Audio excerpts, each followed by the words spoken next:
Bem-vindos ao episódio 99 do E aí, professor? Walter, dá para acreditar nisso? Episódio 99. Isso quer dizer que o próximo será o 100º episódio. Vai ser tipo um jubileu. Um jubileu. Eu espero que após ele nós vamos para casa.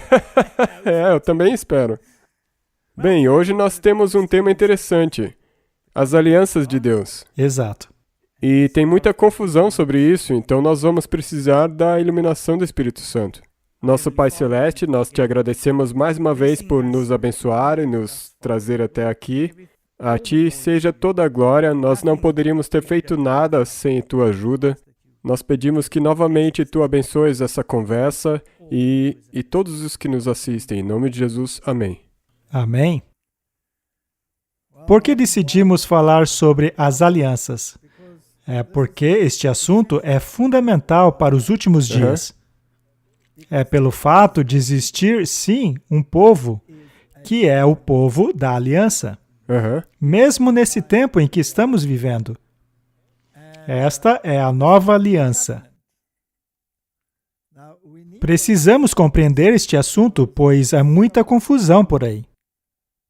Às vezes, as nuances são tão pequenas que, às vezes, uma pequena diferença, ou mesmo uma ênfase diferente muito pequena, pode mudar toda a teologia. Verdade. Considere, por exemplo, o verso verdadeiramente eu te digo, hoje estarás comigo no paraíso.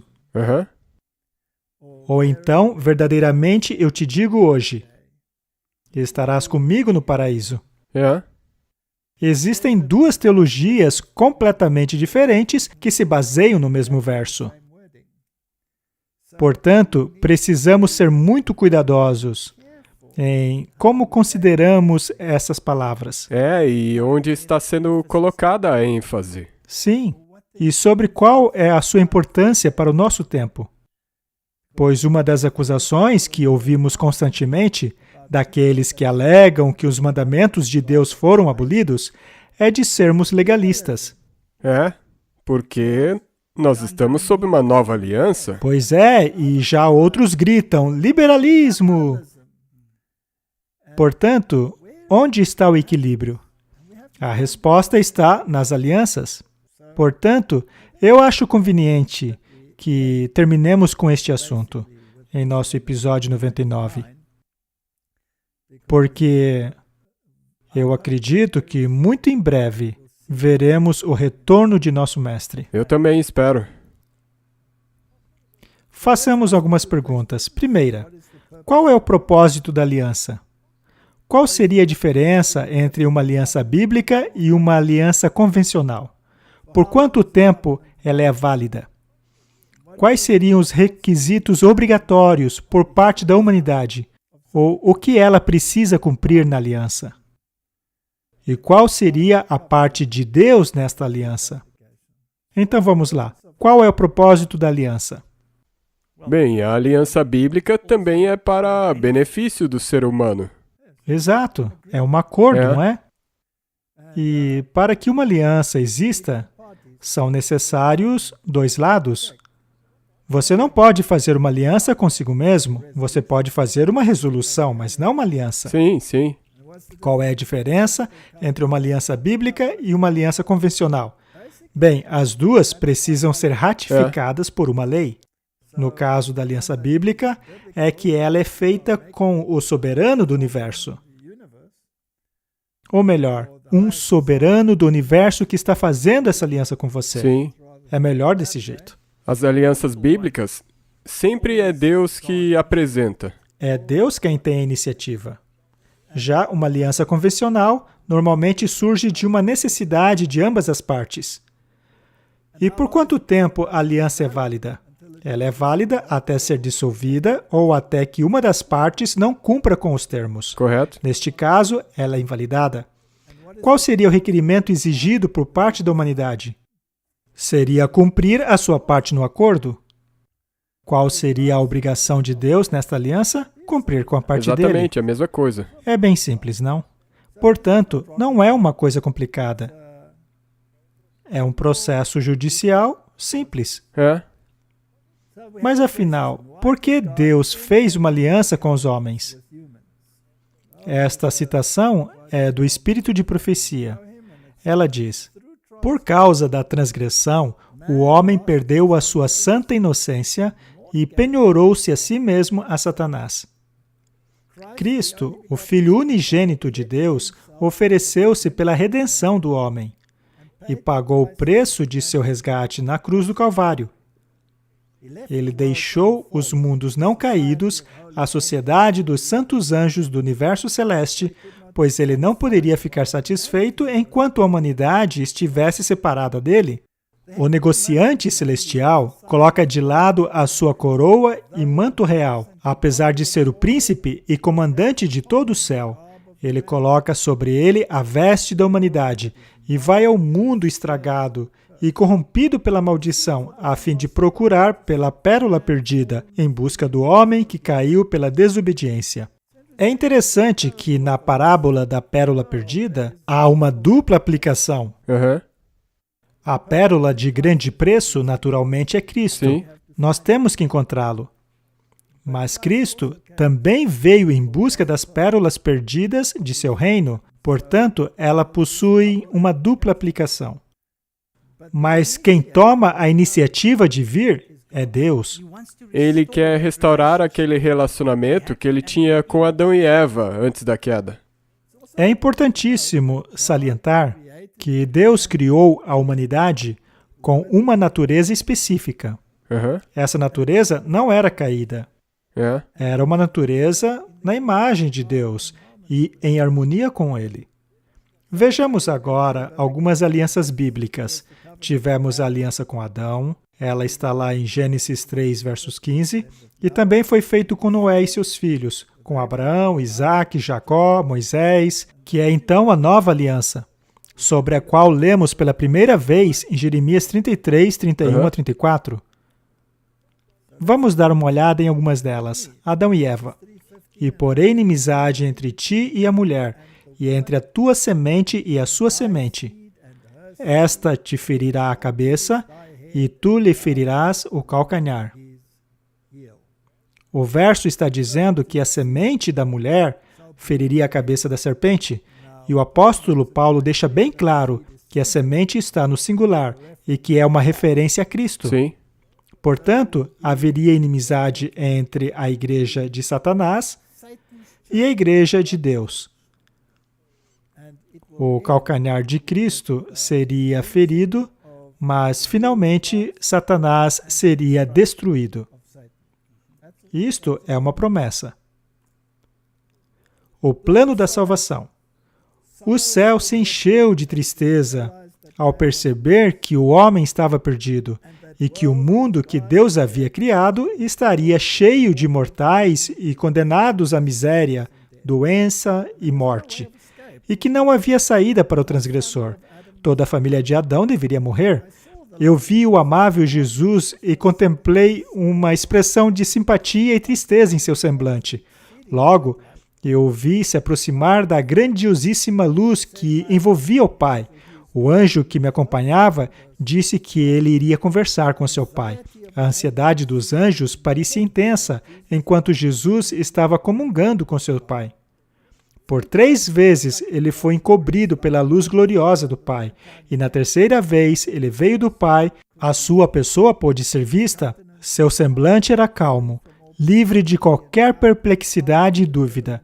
Ele brilhava como uma benevolência e amor que nenhuma palavra pode expressar. Ele então informou a hóstia angelical que uma via de escape havia sido feita para a humanidade caída. Ele diz que havia estado suplicando com o seu Pai e que ofereceu dar a sua vida como resgate, tomando a sentença de morte sobre si mesmo para que, através dele, o homem pudesse encontrar perdão.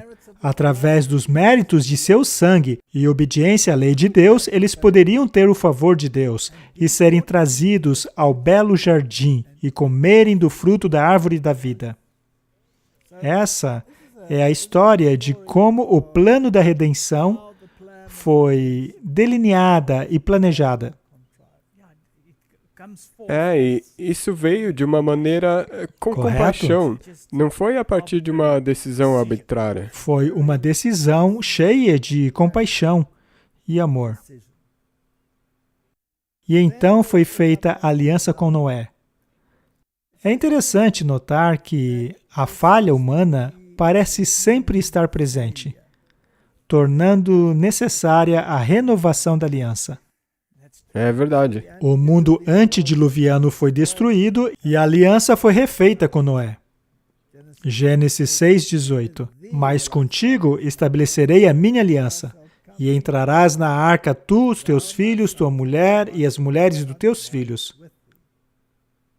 Gênesis 9:12. E disse Deus: Este é o sinal da aliança que ponho entre mim e vós, e entre toda a alma vivente que está convosco, por gerações eternas. O meu arco coloquei nas nuvens. Este te será por sinal da aliança entre mim e a terra. Aqui Deus estabelece um sinal físico, como um lembrete perpétuo de uma aliança. E este sinal está aí até os dias de hoje. Exatamente.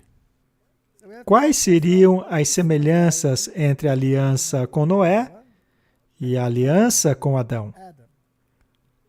Teria sido a aliança com Noé apenas de uma parte? Ora, Noé tinha que obedecer, não é? Sim, se ele não tivesse entrado na arca, teria sido ele salvo ou não? Ou mesmo se ele não a tivesse construído? Exatamente. Será que zombaram dele? Com certeza. Os cientistas da época disseram que não poderia haver um dilúvio. Acharam que aquilo era impossível. Sim. Afinal, jamais havia chovido na terra. Noé estava profetizando algo que era impossível.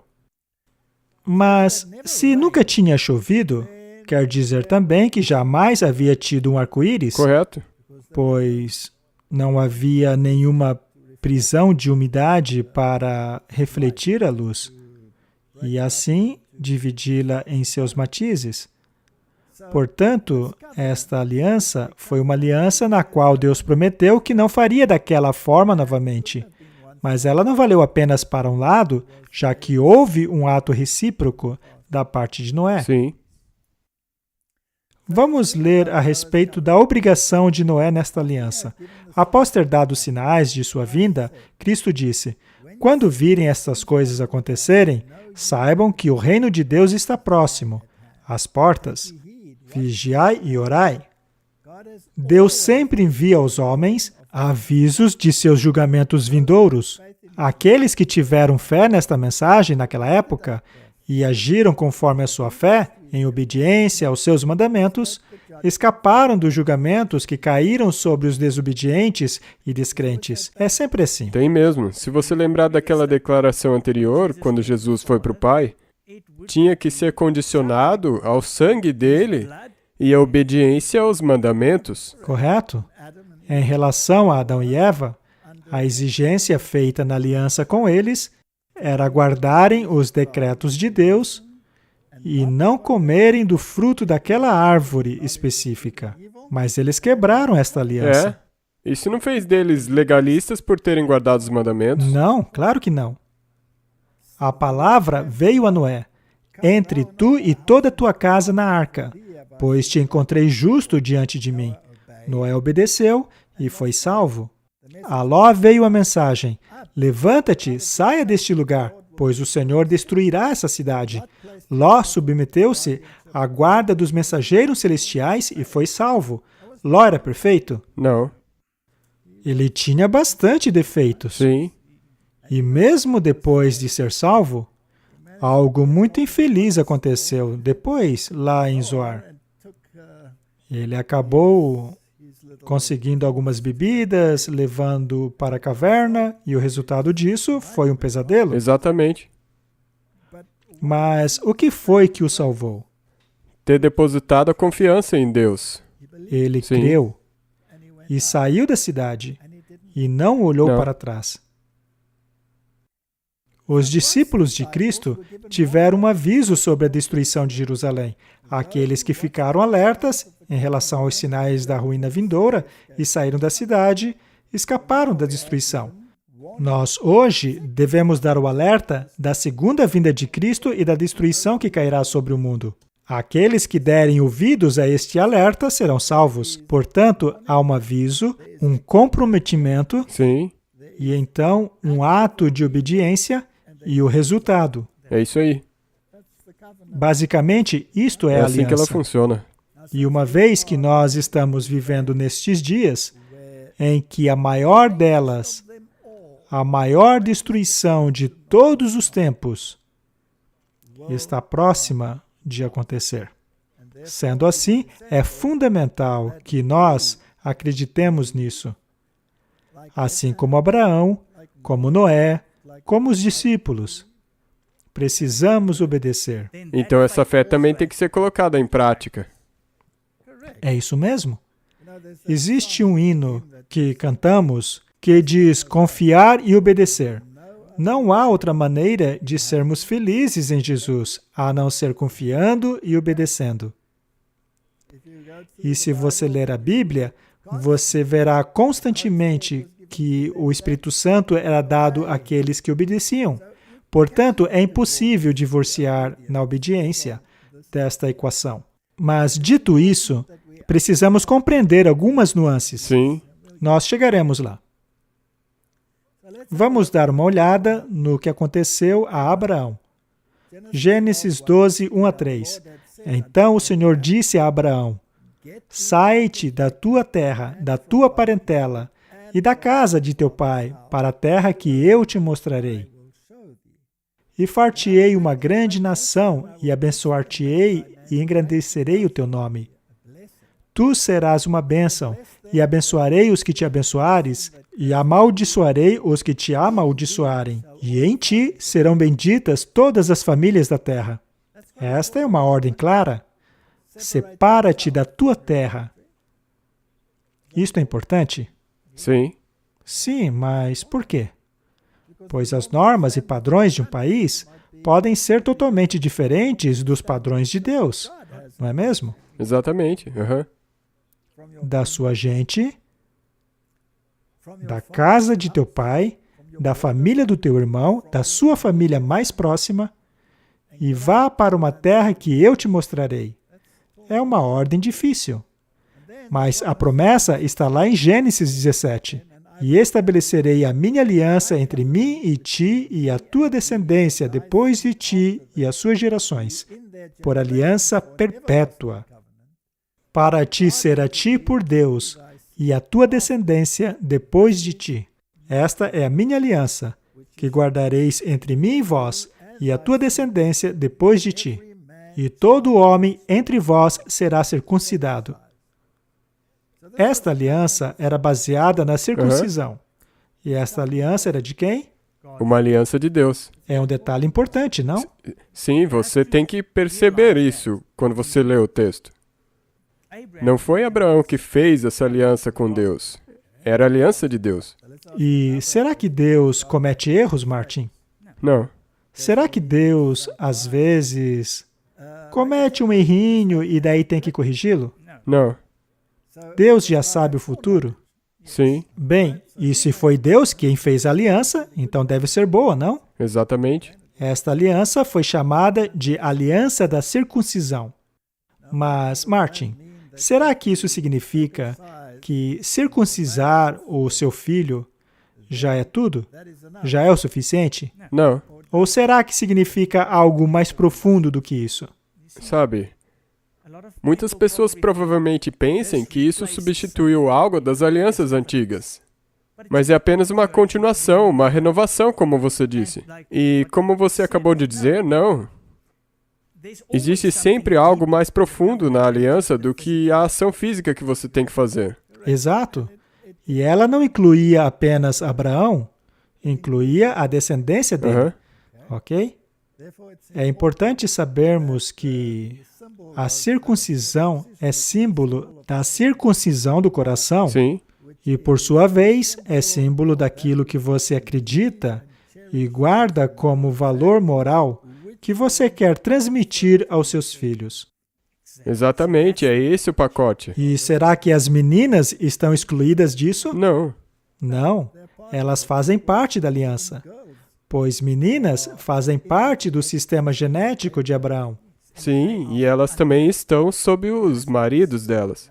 E quem determina entre os dois sexos se a descendência será macho ou fêmea? É a mãe ou é o pai? O pai?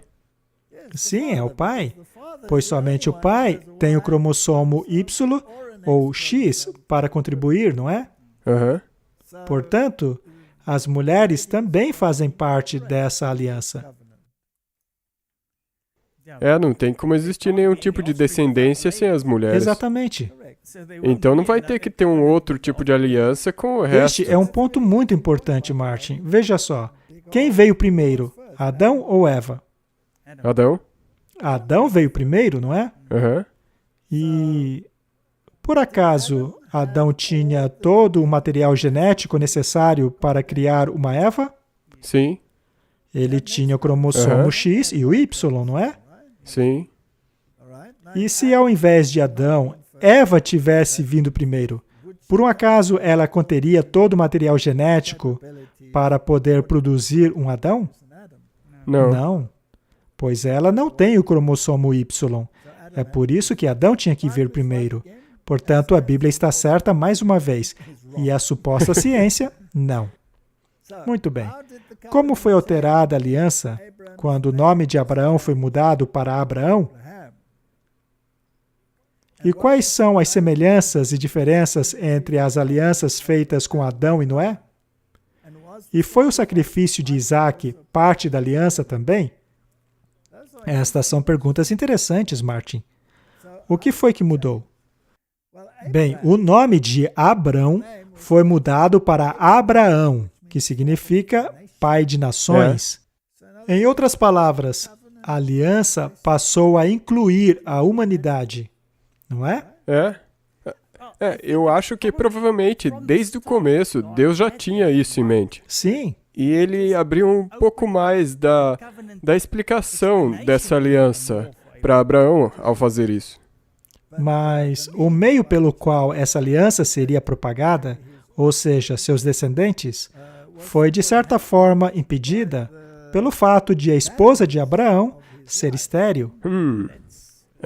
Isso foi um teste. Este foi um grande teste. Deus aguardou até que ela passasse da idade, para que assim a aliança tornasse um milagre Exatamente. de autoria de Deus, só para o caso de a humanidade achar que a aliança foi feita por ela. Tem muita coisa escondida nessa aliança.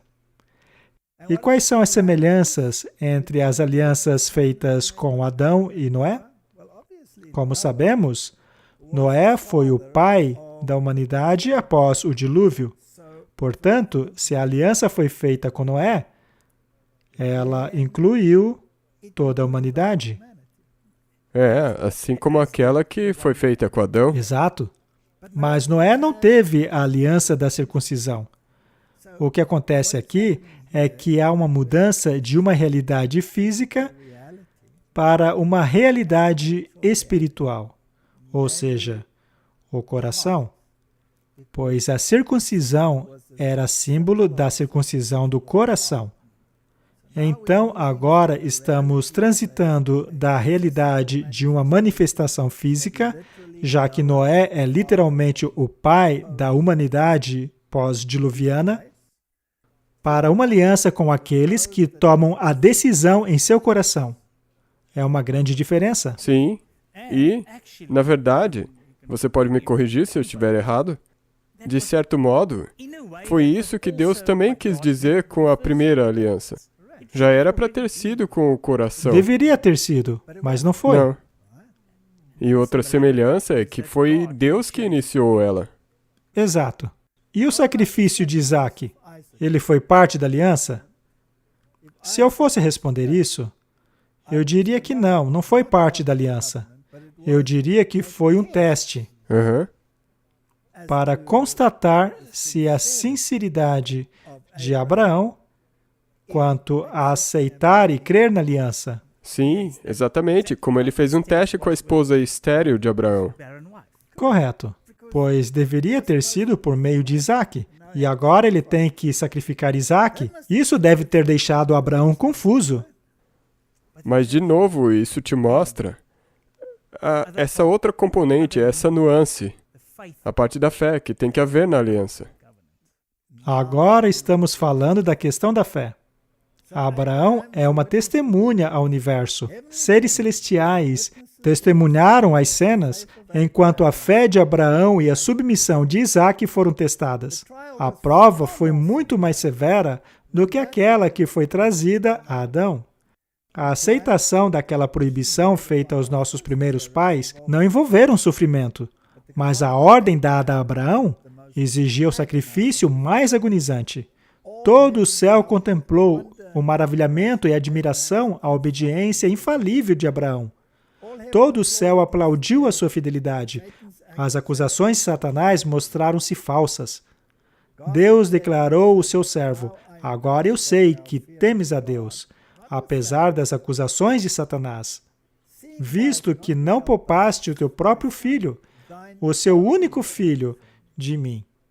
A aliança de Deus, confirmada a Abraão por um juramento diante das inteligências de outros mundos, testificou que a obediência será recompensada. Mais uma vez, temos o elemento da obediência. Mas ele devia racionalizá-la. Ele deveria pensar: bem, Deus prometeu a minha descendência por meio deste filho, mas agora Deus está exigindo o sacrifício deste filho. Porém, eu acredito que Deus é fiel e que Ele jamais mentiria para mim. Eu sei que posso esperar o milagre e que Ele vai ressuscitar. E ele agiu pela fé. E a sua fé foi creditada a ele por justiça. Sabe, eu acho que tem muito disso acontecendo nos dias de hoje. Tem muitas coisas acontecendo no mundo atualmente que estão deixando as pessoas muito confusas. Mas se nós colocarmos a nossa fé como Abraão colocou em Deus, não importa quão escura seja a situação atualmente, Ele vai te sustentar. Exato. E, de certa forma, esta foi uma exibição do plano de salvação. Sim. Pois nós lemos em Gênesis capítulo 22 o seguinte: e disse Abraão aos seus servos: fiquem aqui com o jumento, enquanto eu e o rapaz vamos até lá. Depois de adorarmos, voltaremos.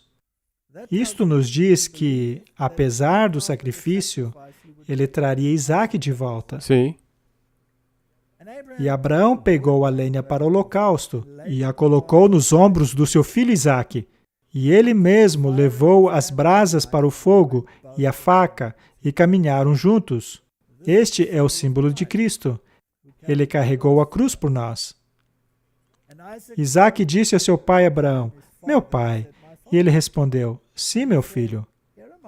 Isaque perguntou: as brasas e a lenha estão aqui, mas onde está o cordeiro para o holocausto?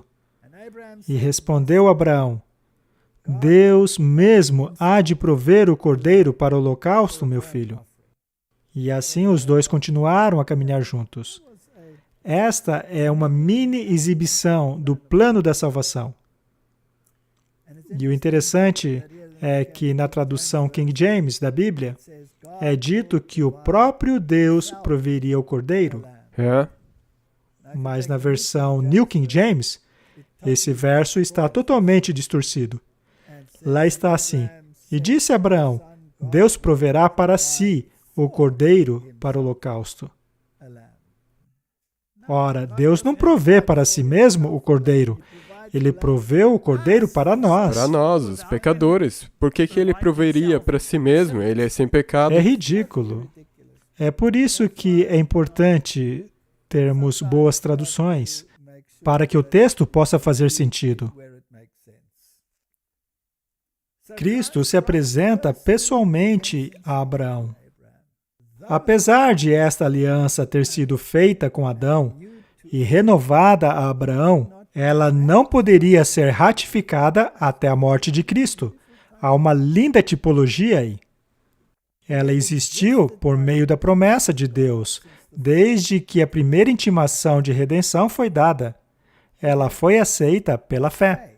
Mas quando foi ratificada por Cristo, é então chamada de a nova aliança. O que acabamos de ler, Martin, é que basicamente não há diferença entre a aliança de Adão e Abraão, mas ela precisava ser ratificada pela morte de Cristo. Aquela ilustração do plano da salvação foi um vislumbre do futuro. E agora então, com Cristo estando fisicamente presente, a nuance então mudou um pouco. Ela se tornou repleta da substância. É isso mesmo. A lei de Deus era a base da aliança, ou seja, a obediência estava envolvida, que foi simplesmente um arranjo para trazer o homem mais uma vez em harmonia com a vontade divina, colocando-o aonde poderia obedecer à lei de Deus. Se não fosse possível para seres humanos, debaixo da aliança abraânica, guardarem os mandamentos de Deus, então todas as nossas almas estão perdidas. O quão difícil foi para Abraão obedecer ao mandamento de pegar o filho dele. Veja, Isaac não era o seu único filho. Porém, Isaac era o filho da promessa. O quão difícil foi para Abraão conduzi-lo para o sacrifício. Não é um mandamento difícil de ser cumprido? Com certeza. Não é mais difícil do que não comer um fruto de uma árvore? Sim. É muito mais difícil, não? É, e tem uma grande consequência conhecida. Muito bem. E ele o fez. Então, Abraão conseguiu obedecer o mandamento de Sim. Deus? Ele conseguiu. E quanta fé lhe foi exigida? Muita. Muita fé. Ele tinha fé que Deus cumpriria a sua promessa e que ele ressuscitaria Isaac, apesar de Deus não ter prometido isso. Mas se Deus havia garantido que a semente viria por Isaac, então essa era a consequência lógica. A aliança abraâmica é a aliança da graça. Pela graça sois salvos. Filhos desobedientes? Não, mas obedientes a todos os seus mandamentos. A obediência inquestionável de Abraão foi um dos eventos mais marcantes da fé e dependência de Deus encontradas nos registros sagrados. A mesma fé e confiança que possuía Abraão, os mensageiros de Deus precisam hoje. Martin, eu recebo muitas mensagens, muitas cartas, e eu sei que você também, de pessoas perguntando, o que eu faço agora? Exatamente. Deus disse uma coisa, porém estão me dizendo para fazer outra. O que devo fazer? Preciso comer, preciso salvar minha família. Precisamos praticar a fé de Abraão, não é? Sim. Perceber que não importa o quão ruim pareça a situação, Deus prometeu que cuidaria de nós. Isso é duro. Mas foi prometido, então isso vai acontecer. Vamos avançar para a aliança com Moisés agora. A cada estudo percebemos uma nova nuance, E nós não é? não vimos aqui uma mudança, porque se você olhar para isso, algumas pessoas podem dizer, ok, a circuncisão era uma aliança diferente daquela com Adão. Mas ainda envolvia a Ainda é obediência. a mesma. Porém, o coração foi incorporado. Vamos a Moisés agora. Falou mais Deus a Moisés e disse, eu sou o Senhor. Eu apareci a Abraão, a Isaque e a Jacó como Deus Todo-Poderoso. Mas pelo meu nome, Jeová, não lhes fui perfeitamente conhecido. O que isso quer dizer, Martin? Isso significa o seguinte: Abraão, Isaque e Jacó receberam esta imagem de Deus como o todo-poderoso governante do universo. Aham. E este governante todo-poderoso disse, olha, é isso que eu quero que vocês façam. Sim. Mas aqui ele diz, isso mudou. Agora eu venho até você, Moisés, com o meu nome pessoal. Isso é algo que fazemos com os nossos amigos, não é? Se você recebe uma carta oficial de alguma empresa, ela diz, Sr. Smith, Temos algo que gostaríamos de discutir com o Senhor. Aham. A carta não diz, fala, Martin! Não ia dar certo, não é? Não. Portanto, aqui o Senhor vem com o seu nome pessoal.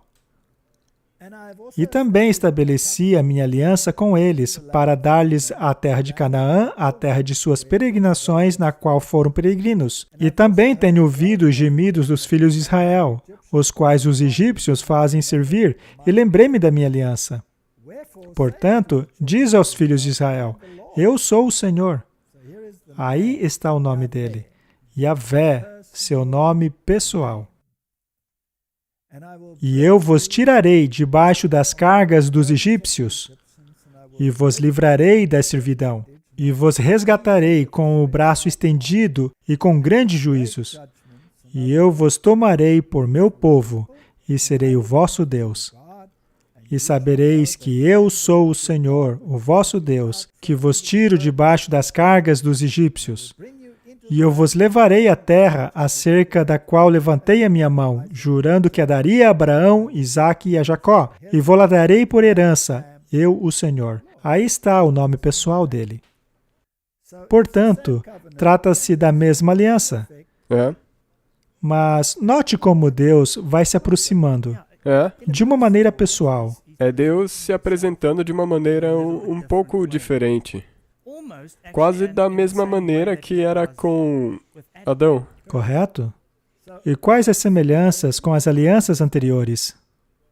O aspecto condicional da aliança do Sinai é idêntica à intenção das declarações condicionais da aliança abrâmica, que é claramente uma aliança da graça.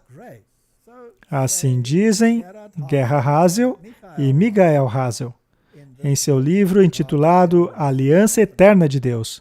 Portanto, com Abraão, temos o elemento da graça no coração. Agora temos uma aliança pessoal.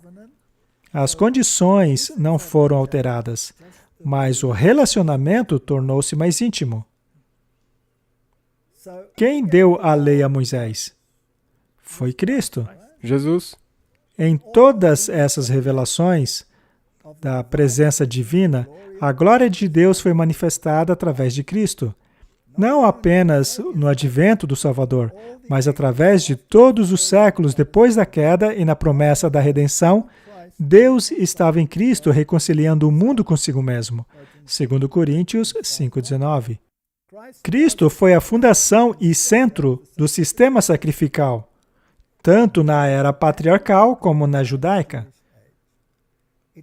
Foi o Filho de Deus que deu aos nossos primeiros parentes a promessa da redenção. Foi Ele quem se revelou aos patriarcas. Adão, Noé, Abraão, Isaque, Jacó, Moisés compreenderam o Evangelho. Tipologicamente, é claro. A esperança de salvação deles estava em um substituto da humanidade, no Fiador.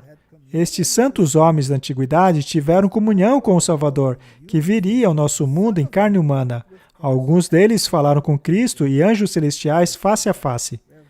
Há inúmeros exemplos disso na Bíblia. Cristo não foi apenas o líder dos hebreus no deserto. O anjo no qual estava o nome de Jeová, e quem, velado na coluna de nuvem, seguiu adiante do exército. Mas foi ele quem deu a lei a Israel. Dentre a terrível glória do Sinai, Cristo declarou diante de todo o povo os 10 preceitos da lei de seu Pai. Foi ele que deu a Moisés a lei gravada nas tábuas de pedra. Isso está no livro Patriarcas e Profetas. As pessoas perguntam, como vocês sabem que era Jesus e não o Pai? É porque a Bíblia é muito clara ao dizer que Jesus é a palavra. Sim. A palavra que foi falada. Quando é o Pai que fala, a Bíblia deixa muito claro isso. Por exemplo, no batismo de Jesus. É mesmo. Mas em relação ao resto, todas as coisas foram criadas por Ele, para Ele, e sem Ele nada teria sido criado. Este é o preceito bíblico. Isso é tão bonito. Enfatiza a divindade de Jesus. Sem dúvida alguma. É por isso que isso está ali logo nas primeiras linhas do Evangelho de João. A lei é o estilo de vida especificado por Deus dentro da aliança entre Ele e a humanidade. Ela estava lá desde o início. Havia um mandamento, ele deveria ser seguido. Assim, a aliança de Deus com a sua lei, as duas juntas, constituem a maneira de Deus manter o seu povo em um estado de redenção. Eles permanecem nesse estado não por obedecerem à lei através de sua própria força e disciplina, mas, ao invés disso, pela presença contínua de Deus.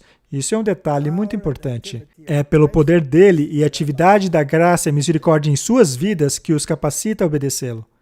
E de onde vem isso de te habilitar a obedecê-lo? De Deus. Obediência, ou lei, é um ato de fé, por meio do qual o crente confessa o seu amor e lealdade a Deus. Fé genuína produz obediência. Abraão obedeceu a minha voz, guardou os meus mandamentos, meus estatutos e leis. Gênesis 26, verso 5. Paulo disse corretamente que guardar a lei é o fruto de um relacionamento correto com Deus e não o meio pelo qual merecemos esse relacionamento com Deus. A exegese de Paulo em Levíticos 18, 5 é fiel ao contexto original do texto. A lei foi dada ao povo da aliança após a sua redenção do Egito. Levíticos 18, não como obstáculo moral a ser vencido, ou como alguma atividade digna de mérito a ser executada por aqueles que querem ser salvos, mas como uma descrição do estilo de vida motivado por amor do povo de Deus. Muito bem escrito. É por isso que Deus disse, lembra-te. Ele não disse, façam isso e depois eu vou fazer algo por vocês. Ele salvou eles e depois disse, lembra quando eu salvei vocês? Me mostrem isso através da obediência. Exato. Ele utiliza as próprias palavras de Moisés, de Levíticos 18, 5, para lembrar aos legalistas de que, apesar de que a justificação vem pela fé, esta é uma fé que se manifesta em obediência. É como Paulo diz em Romanos, será que anulamos a lei pela fé? Deus nos livre, nós exaltamos a lei. Porém, tal obediência, os crentes não podem dar sem a ajuda. Isso é muito importante. Eles não podem obedecer sem serem capacitados pela graça provida por Deus por meio do Santo Espírito. Assim, é evidente que o caminho da salvação no Antigo Testamento e o caminho da salvação no Novo Testamento são os mesmos. Ambos são a salvação pela graça por meio da fé, o que resulta em obediência. Este assunto é muito bem explicado neste livro, escrito pelo Hazel pai e o Hazel filho. O pai já faleceu, mas ele explica muito bem. Falemos agora sobre a lei ter sido colocada dentro da Arca da Aliança. Isso prova que ela é o coração do governo de Deus. Deuteronômio 10, 2. E naquelas tábuas escreverei as palavras que estavam nas primeiras tábuas que quebrastes, e as colocará na arca. Por outro lado, em relação à lei cerimonial, aquela que Moisés escreveu, é dito: tomai este livro da lei e ponde-o ao lado da arca da aliança do Senhor, vosso Deus, para que ali esteja por testemunha contra ti. Portanto, a lei cerimonial era posta ao lado, mas os 10 mandamentos dentro da arca. E era o propiciatório, também chamado de o trono da graça, que protegia da condenação da lei. Este seria o trono de Deus. Continuando a ler ainda mais um pouco o livro de Hazel, vemos o seguinte: o sábado é um sinal da aliança em 3 dimensões. Ele possui um significado para o aqui e agora, ele reflete no passado e alcança o futuro. Ele reflete o fato de que foi instituído na criação e é o memorial de Deus da criação deste mundo. Ele diz algo significativo relacionado à atividade de Deus no presente, confirmando um sinal da aliança nas vidas daqueles que reconhecem Deus como seu Senhor, de que eles aceitaram seu senhorio e redenção, e de que vivem como vivem pelo seu poder. Então, o sábado atinge o futuro, encontrando o seu cumprimento completo no plano da salvação, quando a redenção total e ilimitada liberdade serão experimentados. O sábado conecta a criação com a nova criação. Aqui ele mencionou Gênesis e Isaías. É muito importante compreendermos o sábado, pois ele faz parte da aliança. Ele está nos 10 mandamentos. Sim. O sábado está no coração da aliança. Ele possui o sinete de Deus. O sábado é o selo de sua autoridade. Mas por quê? Porque o sábado é o sinal de que Deus é o Criador. Foi Deus que criou os céus e a terra. O sábado do 7º dia foi iniciativa de Deus. Isso que você acabou de dizer é muito importante, porque Deus que começou a aliança. Ele escreveu os 10 mandamentos. Quem é que pode tirar qualquer coisa que seja desses mandamentos? Ninguém. E caso alguém procure fazer tal coisa, está revelando a arrogância do pior tipo. Êxodo 25, versículos 9, fala a respeito do tabernáculo, que deveria ser construído de acordo com tudo o que foi mostrado a Moisés, de acordo com o modelo do tabernáculo e o modelo de todos os seus utensílios. Assim deveria ele ser feito. Portanto, o santuário celestial serve como tipo do plano da salvação. E era uma cópia da morada de Deus no céu. Correto? Este santuário era oficiado por sacerdotes terrenos, mas o santuário celestial possui o sacerdote muito melhor oficiando por lá. Sendo assim, podemos dizer que a aliança foi ajustada. Mas veja, ela permanece a mesma, mas só foi ajustada. É muito importante que compreendamos este ajuste.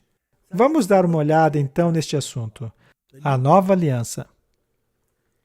A primeira vez que lemos que Deus faria uma nova aliança é no livro de Jeremias.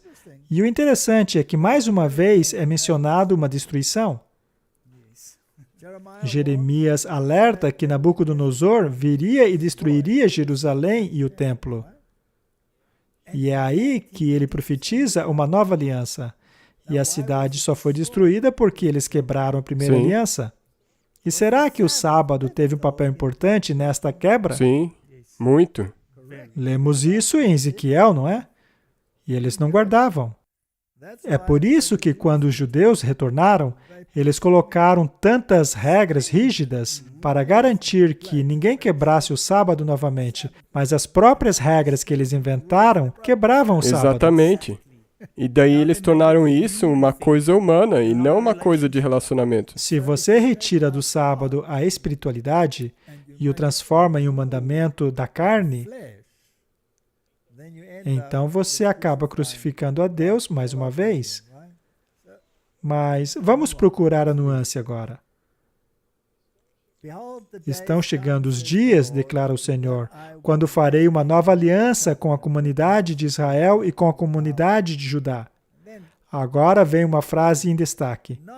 Não conforme a aliança que fiz com os seus pais, no dia em que os tomei pela mão para os tirar da terra do Egito, porque eles quebraram a minha aliança. Quem quebrou a aliança, Martin? Foram eles, não Deus. Muito bem. Apesar de eu os haver desposado, diz o Senhor, mas esta é a aliança que farei com a casa de Israel depois daqueles dias, diz o Senhor. Sim, e ele fez de novo. Eu porei a minha lei no seu interior e a escreverei no seu coração, e eu serei o seu Deus e eles serão meu povo. E não ensinará mais cada um o seu próximo e nem a cada um o seu irmão, dizendo, conheça o Senhor, porque todos me conhecerão. Desde o menor até o maior deles, diz o Senhor, porque lhes perdoarei a maldade e nunca mais me lembrarei dos seus pecados. Esta é a nova aliança. E definitivamente não é como a aliança que foi feita com os pais deles. Mas Deus não muda. Como resolver isso, então? Ele fez um erro com a versão anterior? Sim. Mas neste caso, Deus teria errado repetidamente, pois ele invocou Adão, e com Noé, e Abraão, e Isaac, e Jacó, e depois com Moisés, e agora ele está prometendo mais uma? Porque ele errou. Pois é, ele cometeu um erro. Pelo jeito, Deus comete muitos erros. Bem, é isto que a teologia moderna ensina. É isso que você ouve aí pelo mundo afora. E isto é impossível. Portanto, precisamos estar muito certos do porquê a nova aliança é diferente daquelas feitas com os pais. Temos que nos aprofundar um pouco a fim de compreendermos. Primeiramente, por que ela é chamada de a nova aliança? Vamos ver o que os rásios têm a dizer. Precisamos tomar cuidado para não superimpor os significados modernos à Bíblia, no que se refere a compreender a intenção, propósito e sentido da linguagem bíblica. O termo novo em relação à nova aliança, de Jeremias 31:31, é o termo hebraico Shadás. Este termo hebraico frequentemente quer dizer renovar, restaurar. Refere-se a algo novo, que não estava presente na mesma qualidade ou maneira anteriormente. Refletindo ambos os sentidos, a nova aliança é simplesmente a renovação ou restauração da aliança, que agora possui características não presentes da mesma maneira ou qualidade de anteriormente. Deus não fala aqui de uma nova lei, mas de uma nova aliança. Isso é muito importante. Primeira coisa, Deus nunca comete erros. Sempre que há um erro, é de nossa parte. Correto, ele nunca muda. Ele faz aqui uma renovação da aliança, o que quer dizer que a aliança não mudou. Porém, os termos sobre os quais ela é aplicada, estes sim foram alterados. Sim. Vamos dar uma olhada com mais detalhes. Vamos para o livro de Hebreus. Se você quiser ver uma análise mais profunda, você pode assistir a nossa série Substâncias e Sombras, capítulo 8. Eis uma pequena amostra de Hebreus 8, versículo 6. Mas agora alcançou ele ministério tanto mais excelente, quanto é mediador de uma melhor aliança, que está confirmada em melhores promessas. Ou seja, a aliança agora está melhor. Ela agora foi estabelecida em melhores promessas. Mas isso quer dizer que as outras eram ruins? Não. Não. Elas cumpriram o propósito delas, dentro de sua esfera de atuação. Mas elas não poderiam extrapolar essa esfera, pois eram meramente tipológicas. Elas apontavam para frente. Isso. Pois se a primeira aliança fosse perfeita, então não seria necessário procurar lugar para uma segunda. Muito bem. Então a primeira era defeituosa? Não. Não, não era. A primeira aliança era defeituosa apenas em sua aplicação. Isso por causa das suas limitações. Sim. E não porque Deus não a tenha feito direito. Não era a parte de Deus que era falha. Exato. Portanto, a primeira aliança era perfeita naquilo que ela se propunha a fazer. Ainda assim, ela tinha um defeito, que era a participação humana. Sim. Por ter achado o defeito neles, o defeito estava na aliança em si? Não. Não, o defeito estava neles, naqueles que deveriam guardar a aliança. E disse, estão chegando os dias, declara o Senhor, quando eu farei uma nova aliança com a casa de Israel e com a casa de Judá. Quem deu início à nova aliança? Novamente Deus. Deus. E por acaso ele se desculpa por ter feito a primeira aliança errada? É claro que não. Não. E a coisa é que Muitas pessoas querem dizer, eles não puderam guardar a aliança, é por isso que Deus mudou. Pois é. Mas isso não pode ser verdade, porque por que Deus daria algo para você se Ele soubesse que você não consegue? E mesmo assim, Abraão é pai daqueles que creem justamente porque ele foi capaz de obedecer. Exatamente. Vamos destrinchar mais uma vez. A antiga aliança foi uma aliança de duas vias, com a qual todo o povo concordou. Vemos isso em Êxodo 19:5. Agora, pois, se diligentemente ouvirdes a minha voz e guardardes a minha aliança, veja, esse é Deus falando, então sereis a minha propriedade peculiar dentre todos os povos, porque toda a terra é minha. E vós me sereis um reino sacerdotal e o povo santo. Estas são as palavras que falarás aos filhos de Israel. E veio Moisés e chamou os anciãos do povo e expôs diante deles todas essas palavras que o Senhor lhe tinha ordenado. Verso 8. Então todo o povo respondeu a uma voz e disse, tudo o que o Senhor tem falado, faremos. E relatou Moisés ao Senhor as palavras do povo. Perceba que há reciprocidade. Vemos aí a declaração por parte de um dos lados da aliança dizendo, nós faremos tudo, obedeceremos tudinho. Será que cumpriram isso? É quase como se, alguns minutos depois, eles já estivessem construindo um bezerro de ouro. Pois é, ele nem bem voltou para dizer a Deus que eles já haviam concordado e já estavam quebrando aliança com o bezerro de ouro. Portanto, onde está o defeito? Com a aliança que não era. O defeito não está na aliança, o defeito está com eles. Então, era necessário uma nova aliança. E veremos como até mesmo a nova aliança é a mesma coisa que a antiga, mas... Exatamente, dá para dizer isso agora já. Muito bem, vamos para Hebreus 8, versos 9. Não segundo a aliança que fiz com seus pais, é o que ele disse, não é?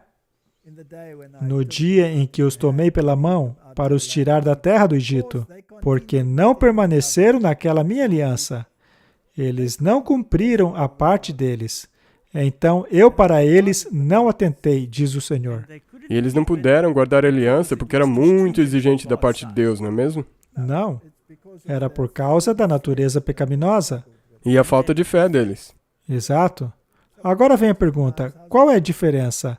A diferença é que ela não é baseada naquilo que nós prometemos, mas no que Ele promete.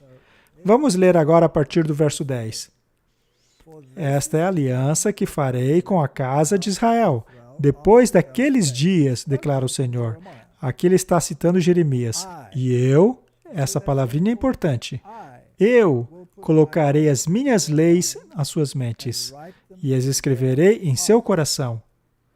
E eu serei o seu Deus, e eles serão o meu povo.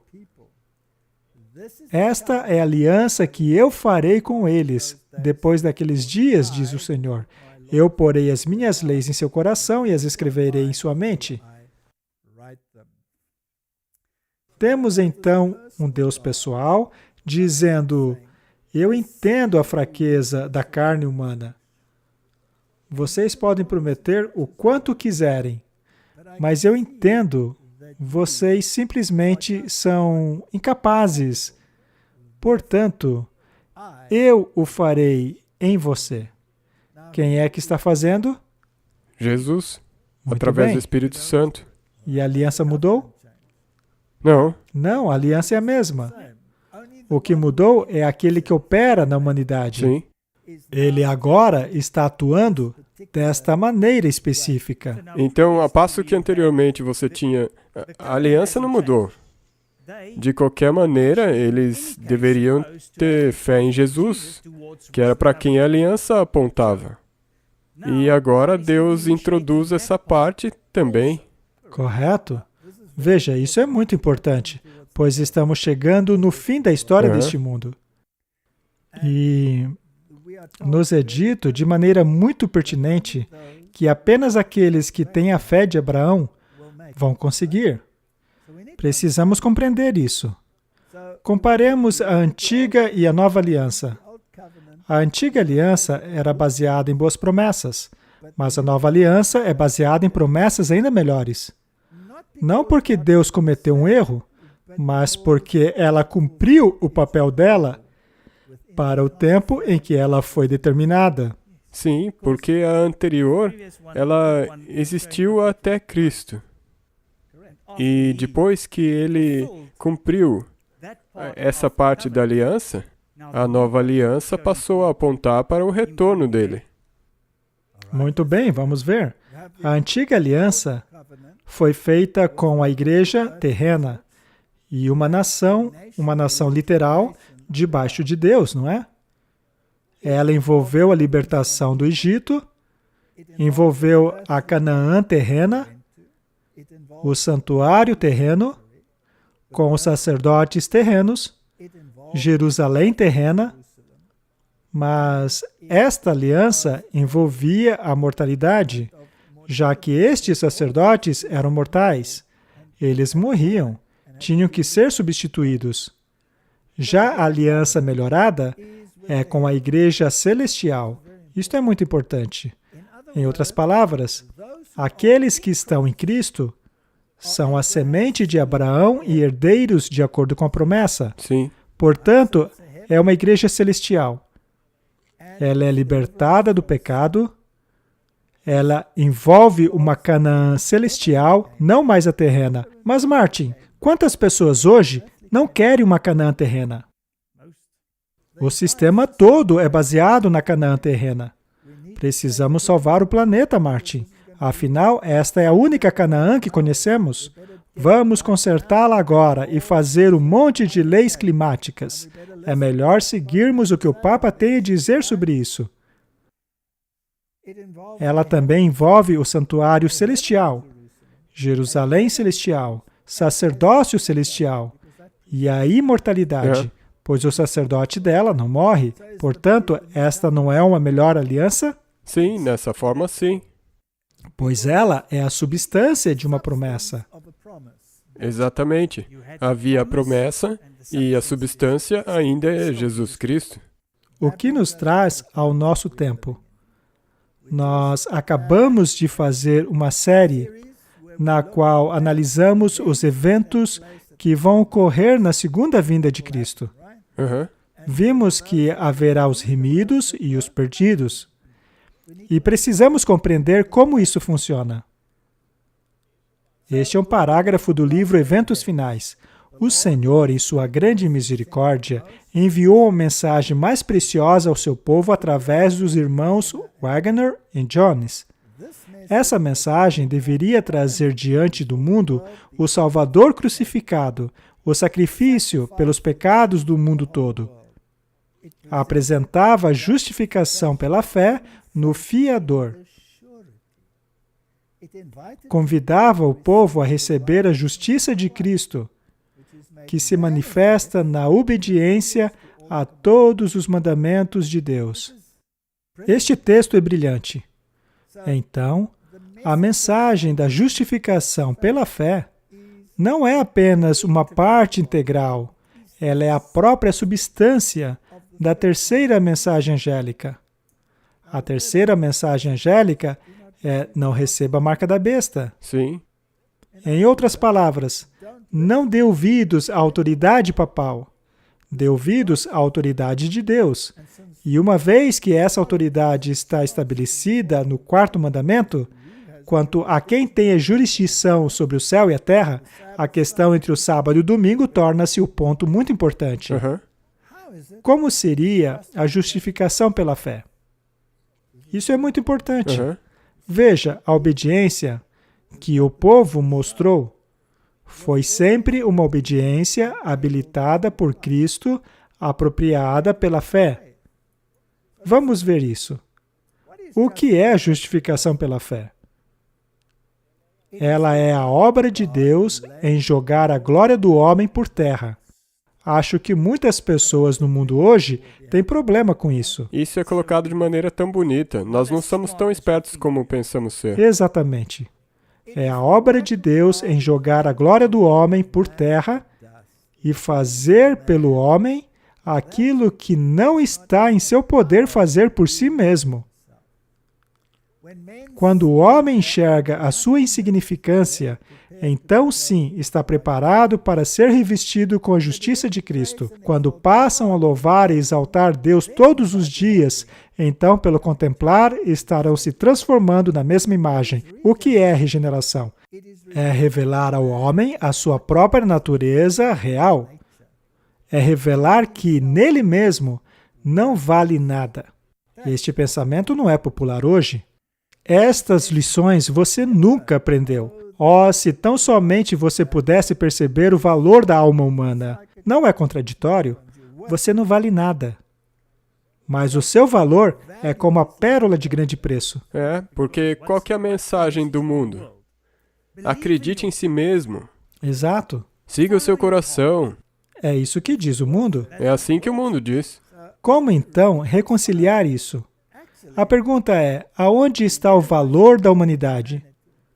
O valor da humanidade está em como ela foi criada originalmente, e foi a imagem de Deus. É. Mas eles perderam a sua glória, perderam o manto de luz, tornaram-se sujeitos à morte. E caso não sejam remidos, serão obliterados para sempre, não é? O valor do ser humano depende de sua restauração ao estado original. E quem é que faz Cristo. isso? Mas o homem quer fazer ele mesmo. Eu posso, diz ele. Mas isso não funciona. É a salvação pela fé contra a salvação pelas obras. É mesmo. Vamos destrinchar isso. O pensamento de que a justiça de Cristo é imputada a nós, não por causa de qualquer mérito de nossa parte, mas como presente gratuito de Deus, é um pensamento precioso. Agora preste atenção. O inimigo de Deus e dos homens não quer que essa verdade seja claramente apresentada, pois ele sabe que se o povo a recebê-la completamente, seu poder será quebrado. Quem pode quebrar o poder de Satanás? Somente Jesus. Somente Cristo. Se ele puder controlar as mentes de forma que a dúvida, a descrença e trevas componham a experiência daqueles que alegam serem filhos de Deus, ele pode vencê-los com tentações. Aquela fé simples, que toma Deus pela sua palavra, deveria ser encorajada. O povo de Deus precisa ter aquela fé que lança mão do poder divino.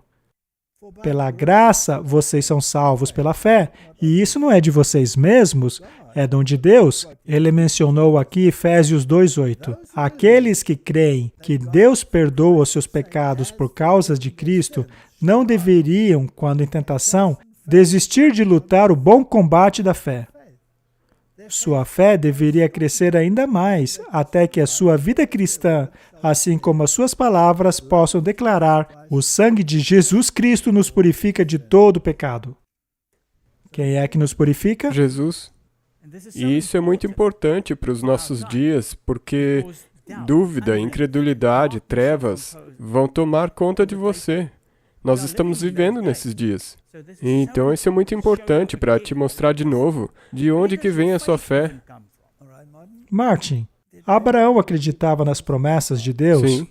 Ele estava disposto a sacrificar até mesmo Isaque. Ele não sacrificou porque isso não foi exigido dele no final, mas ele estava disposto a fazê-lo. Na mente dele, ele já tinha decidido sacrificar o Isaac. E precisamos dessa fé em nossos dias. Vamos qualificar isso. Mais um texto. A obra de vencer está em nossas mãos. Porém, o Senhor, na nova aliança, diz: eu a escreverei em seus corações. Deus fará. Mas nós não devemos vencer em nosso próprio nome ou força. É aí que está o X da questão, Martin. É por isso que é justificação pela fé, pois por nós mesmos não podemos guardar os mandamentos de Deus.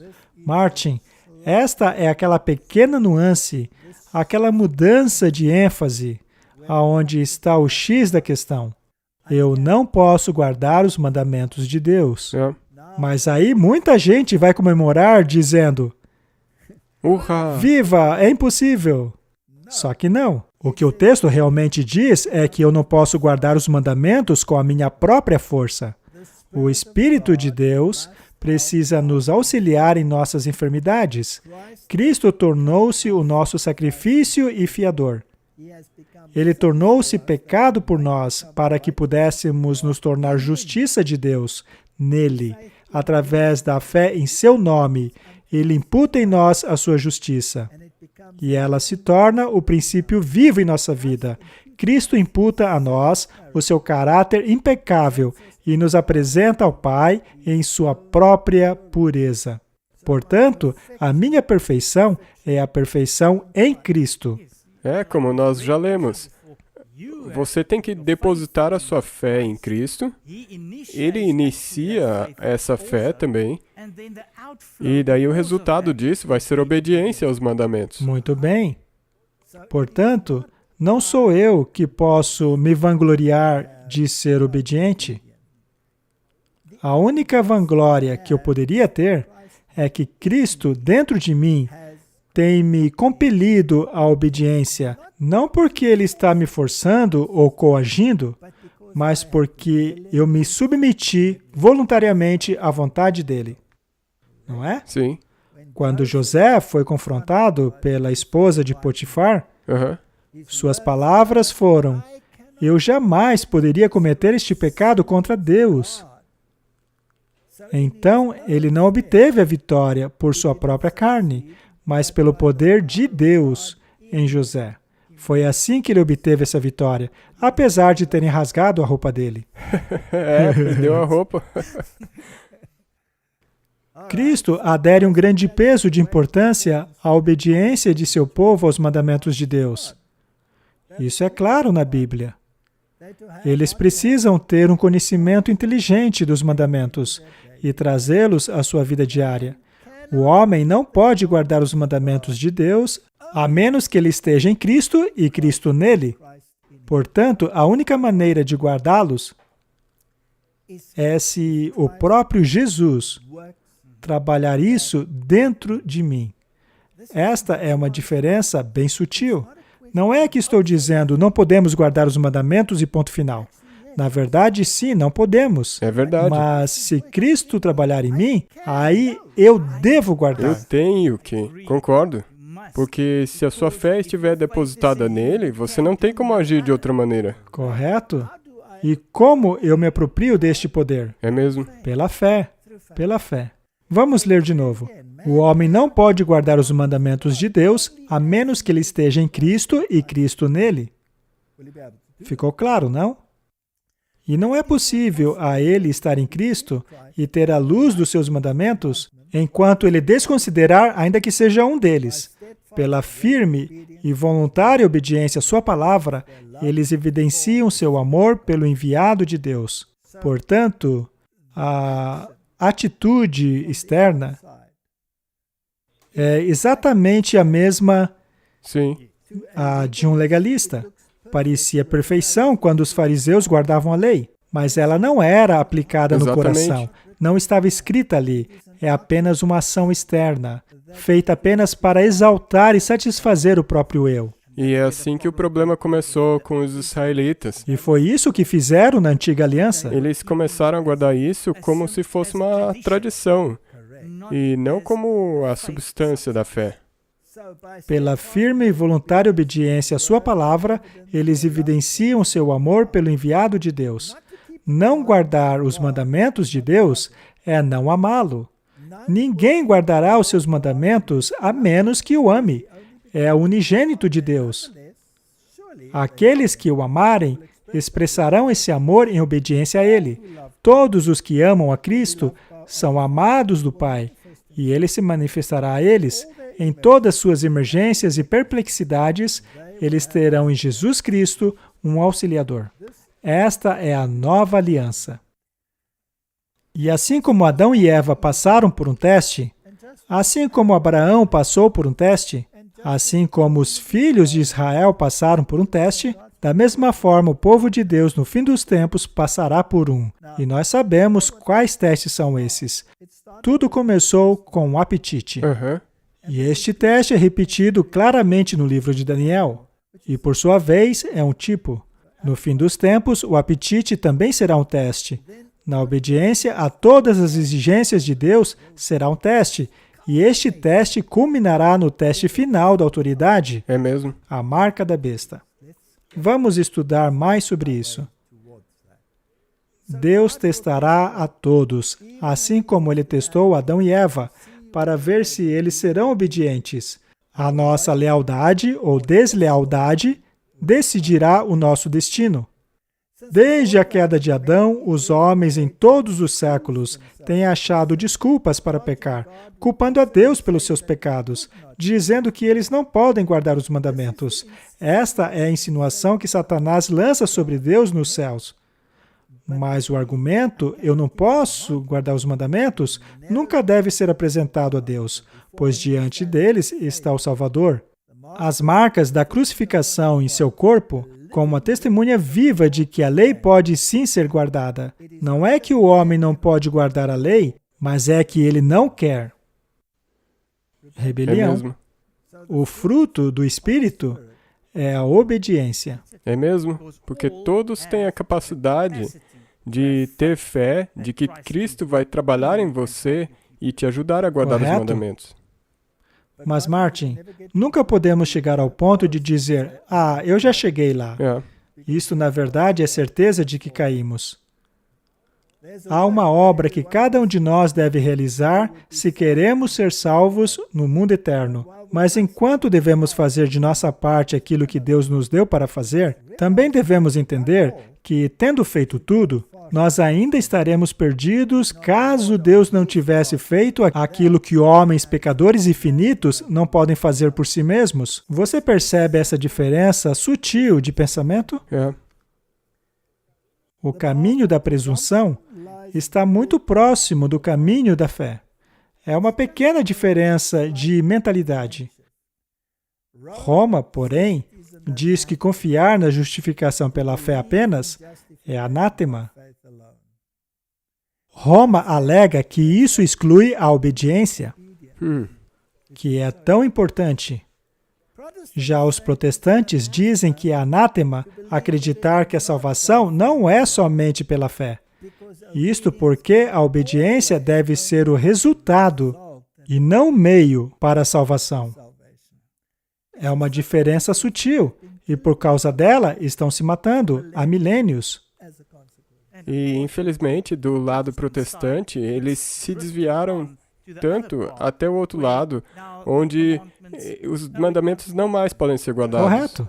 Por isso se livraram deles. A vida religiosa é totalmente dependente da mescla entre as forças humanas e divina.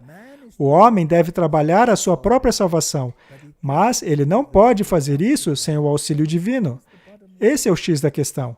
Martin, quando um dia você for selado e não houver mais intercessor, o fato de você estar selado é um ato de auxílio divino. É mesmo. Não significa que você está fazendo qualquer coisa ou que você é capaz de fazer qualquer coisa. Ainda é Cristo.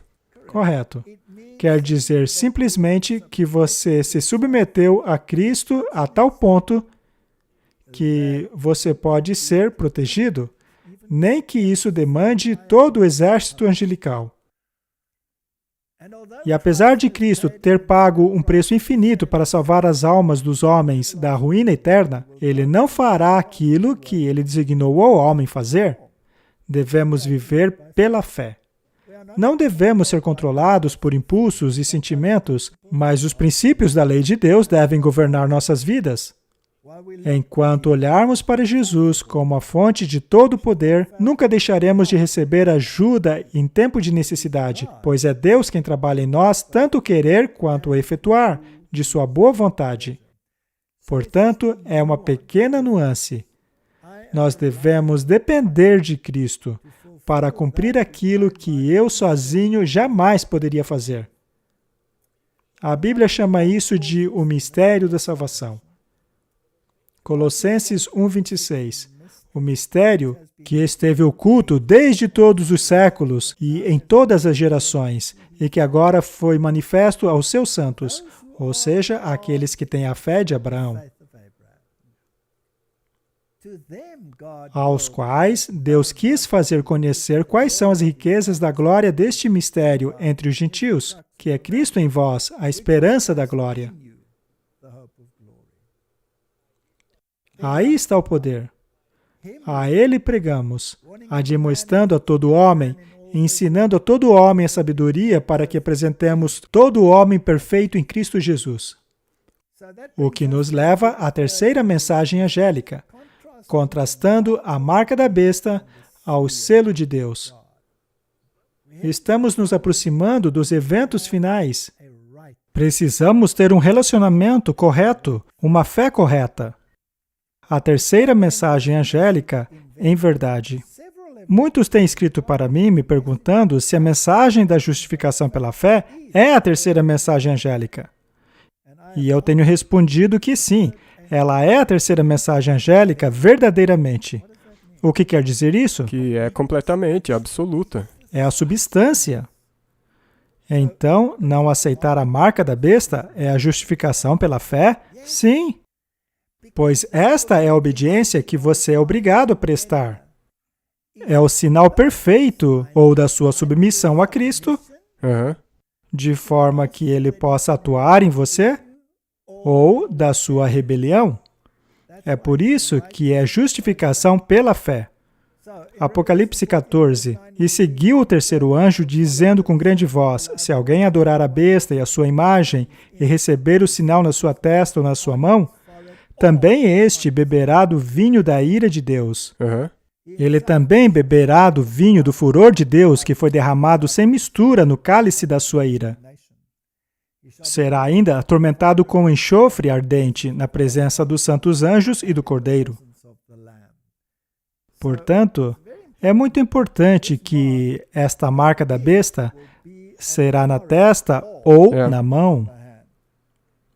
Em Deuteronômio, quando vemos a lei de Deus, é dito lá no verso 18 do capítulo 11, se referindo aos 10 mandamentos, ele diz: portanto, ponde estas palavras no vosso coração e na vossa alma, e atai-as por sinal na vossa mão, para que sejam por frontais entre os vossos olhos. Não tem ou, mas apenas um e. E se levarmos isso tudo para o mandamento do sábado, lá em Êxodo 31, tu, pois, fala aos filhos de Israel, dizendo: certamente guardareis os meus sábados, porquanto isto é um sinal entre mim e vós nas vossas gerações, para que saibais que eu sou o Senhor que vos santifica. Temos aqui duas ideologias conflitantes. Uma é satisfeita quando se faz aquilo que se pensa, ou seja, a mão, ou talvez você deva pensar que é normal estar em rebelião contra Deus, ou seja, a testa. Mas Deus quer as duas coisas. Deus quer que você obedeça por estar convicto e porque você é obediente. A sua obediência, na verdade, é uma consequência de você estar convencido. Justificação pela fé? É disso que se trata. Temos aqui um verso interessante no livro de Esther, capítulo 8, verso 2. Então o rei tirou o seu sinete, que havia tomado de Amã, e deu a Mardoqueu. E Esther nomeou Mardoqueu como administrador dos bens de Amã. Esta é uma tipologia muito interessante. O rei deu o seu sinete, a sua marca de autoridade. A palavra sinete é relacionada à palavra sinal. Sim, a palavra é parecida. Temos a palavra sinete, que tem relação com a palavra sinal. Portanto, aquilo é o sinal da autoridade do rei. Eles usavam o sinete para colocar o seu selo sobre o documento, coisa assim. E aquele sinete foi dado a Amã.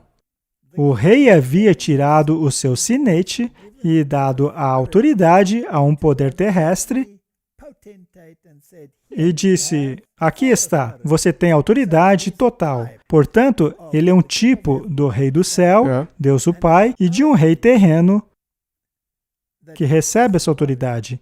Mas neste caso, o rei é símbolo de um outro poder, que dá a sua autoridade a um outro poder. Aham.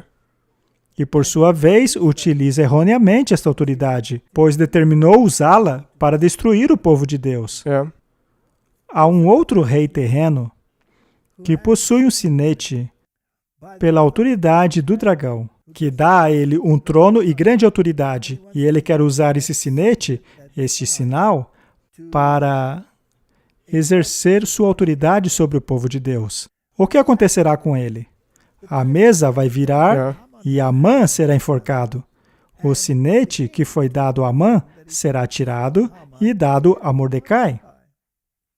E Esther, que é um tipo da igreja, o colocará como administrador da casa. Portanto, a justiça é o verdadeiro sinal, o verdadeiro sinete. Será a verdadeira vitória. Aham.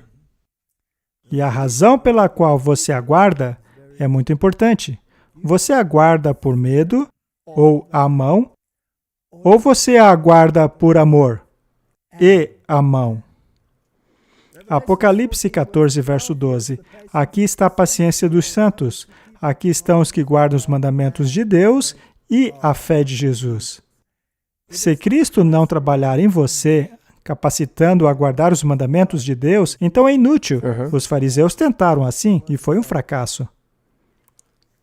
Mais um parágrafo do Espírito de Profecia. Os anjos de Deus cumprem aquilo que lhes foi designado e seguram os ventos da terra, para que estes não soprassem sobre a terra, nem sobre o mar ou sobre qualquer árvore, até que os servos de Deus fossem selados em suas testas.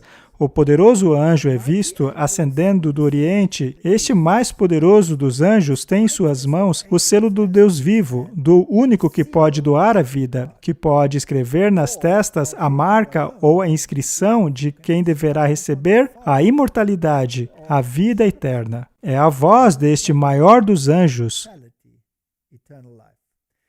Autoridade para ordenar aos 4 anjos continuarem segurando os ventos até que esta obra seja concluída. E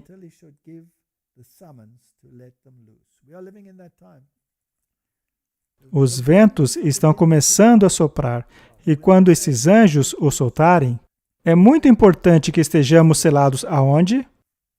Na testa, ou seja, em seu lóbulo frontal, aonde suas decisões são tomadas.